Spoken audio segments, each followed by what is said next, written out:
Thank you. There we go. Hello again, hello again. This is actually a one-man company, you may have noticed. So we're here again. It's getting late in the day. I've got the tedious task of teaching you about programming for the HMT-1. If you want to take a minute and eat a donut, the sugar will do you good right now and keep you going. So help yourself, eat them all from the wall, and then we'll get back to the beer. I will zoom through this very quickly. Essentially, what I'm going to tell you about is just how to get your app onto the HMT.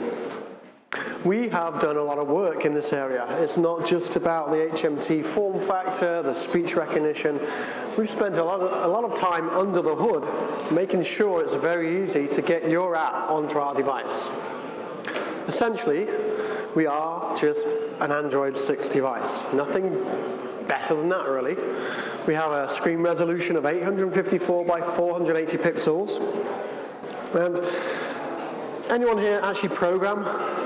Am I talking to a bunch of people who need help logging in, or are we okay? All right, there's about 3 people, great. So, it's an Android device. That means we use standard Android tools. Very simple. Android Studio is what we recommend. And applications can be built and deployed straight to the headset.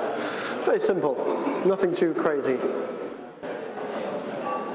But it's familiar in that respect, but it is different. It's different because we don't have the touch interface. We obviously have the speech interface, which is so vital to our system working. We also don't have the mouse or the scrolling, and we use head gestures for scrolling around. The good news is, we provide the speech and we provide the head gestures for free underneath the hood of the Android system. So as an application developer, you don't need to worry about it. This piece of software we call Wear HF, it's short for Wear HandsFree. And so it's rolled into our version of Android 6. So Android is still standard Android 6, but we have extra magic in there. What this boils down to is the fact that for the first time in a device like this, you don't need an SDK. What does that mean? That means I don't need to give you an SDK and tell your developers to go and rewrite your application to work on our device. If you have an application that runs on an Android device today, we can just pick it up and drop it onto our headset, and it will automatically be speech-enabled and hands-free enabled. And that simple fact there reduces the barrier to deployment significantly. So I'm going to talk you quickly through this. One of the things we do provide, no SDK, but we do provide a tool. This is a simple tool to help programmers get their applications up and running. So one of the fundamental problems of the headset is you've got to wear it to look in the screen. So if you're a developer, you don't want to do that. So you quite often like to mirror this up on the screen on your desktop. So we have a tool that does that. It connects via a USB cable and takes the screen and puts it on here, which is very useful for a lot of folk. And we have that running to the point where we'll be able to show you in just a minute, which is why you're going to now see a cable connecting the headset to the laptop. So essentially, there are three approaches to hands-free control. Number one, you don't do anything. You just take your application and drop it onto the headset, and it works. It will be speech-enabled. However, it might be somewhat clumsy. There might be, however complex your user interface is already, it might be somewhat cumbersome to use via speech, but it will work. So that's the good approach. The second approach is number 2. We can take a binary application, i.e. one that we don't have source for, and we can start to modify the user interface per our own little script language that we have on the device. This gives us our better approach. And the best approach is to actually modify the user interface at the source code level. We're not modifying the actual code under the hood, we're just modifying how things are laid out on the screen. That's all we have to do, and that will give you the best possible experience and really becomes a first-class, head-worn, hands-free computing application. So as a simple case study, I'm going to show these 3 samples. I'm not going to get into code, I know it's late.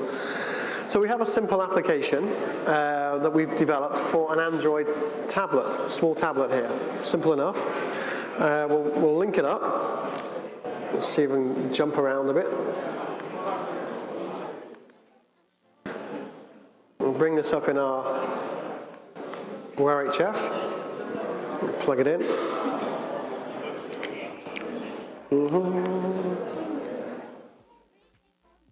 All right. Okay, what you see, what you don't see,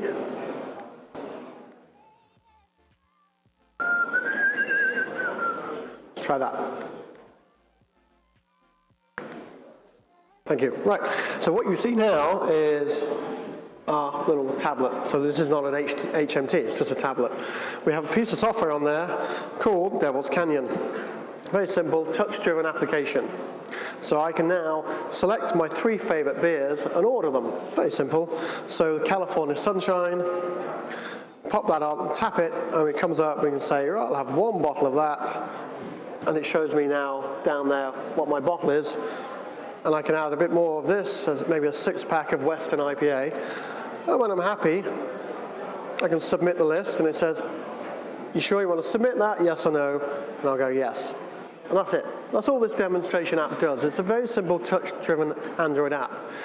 So now we're going to follow the process of moving that onto a headset. Are you with me so far? Good. All right, found my mouse. There we go.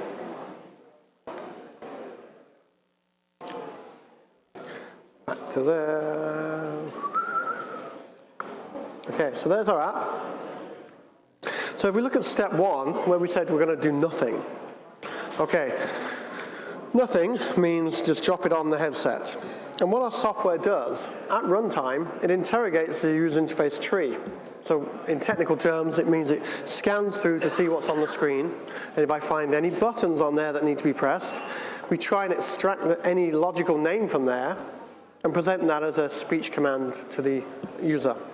And if we find any areas that require a scroll or a swipe, we'll turn that into a head gesture control.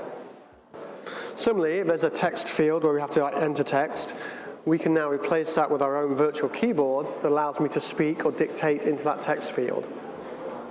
So we're going to show you what happens when we take this app and put it on the headset.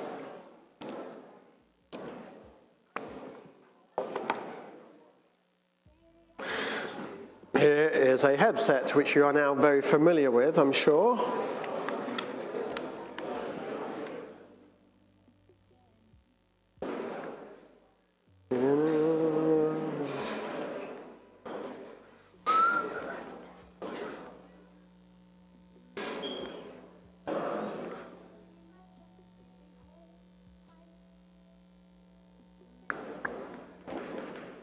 Oh, come on. Excuse me, I'm just fighting with PowerPoint. There we go. Yep.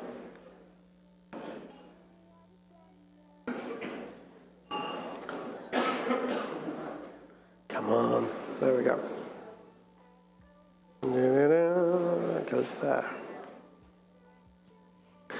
All right, so sorry about that. Now we have the headset, so we can wear this. We still have the cable now connecting it into my laptop. And we can drive the app. My programs. Devil's Canyon. So here's the app. Come straight up. Actually, I've gone too far. Navigate back. There we go. Raw example. Here's the app as I drop it on here. So what it does on this simple system is that the app runs. It looks like the regular app on there, but obviously I can't touch anything now. We've gone through and we've automatically pulled out features from here. The 2 buttons at the bottom are easy. They've already got names and numbers, clear list and submit request. So I can just speak to those. And, excuse me, navigate back. The other buttons actually didn't have any text really associated with them that I could pull out. They're just labels. So it actually gives me an option to do select item 1, select item 2, select item 3. So I can choose those. Select item 1. That brings up the California sunshine. Now I can just speak the number. 1 case. Okay, so it just works. Select item 3. 2 bottles. Same app, nothing done to it, it just works. Submit request. Okay. Bang. So the whole app just works. Now, I said it's not particularly pretty. It's not pretty because I've got these purple numbers up on the screen, which I don't really want all the time. I want it to be more obvious to my end user. So now let me jump back out of this one, navigate back, and navigate back.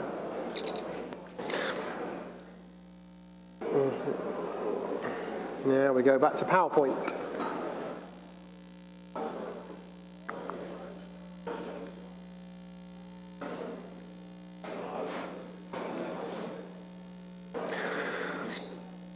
So the second option was to customize the binary application. Now, I don't know how many programmers are here again. You don't typically get to customize a binary application. It comes from wherever, and you can't change it. But we can. We can now define a script to say, I want to place a label over on that part of the screen and a label over there, and I want to make that a speech-enabled label. So now I can label up my application with logical voice commands that the user can use. So, very simple. And if you really want to get, and it's late, this is pretty much what it looks like. That's all the scripting we need to do to turn our application into this now application free of purple numbers. Let me show you that one.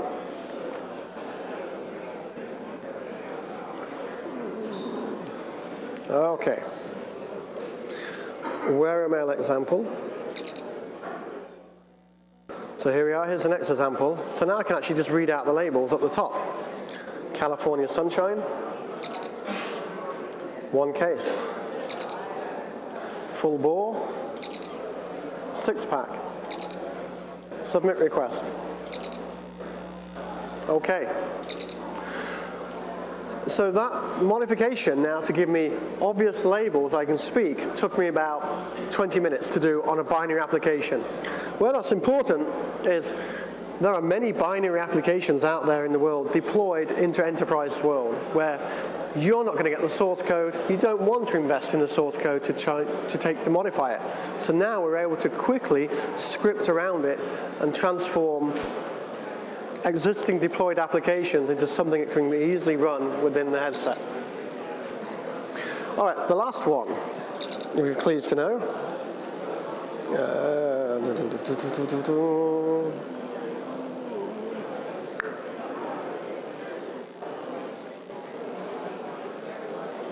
Okay, so the final third option is to actually, if you have access to the source code, then you can actually go in there and modify the source code and really optimize it for the UI.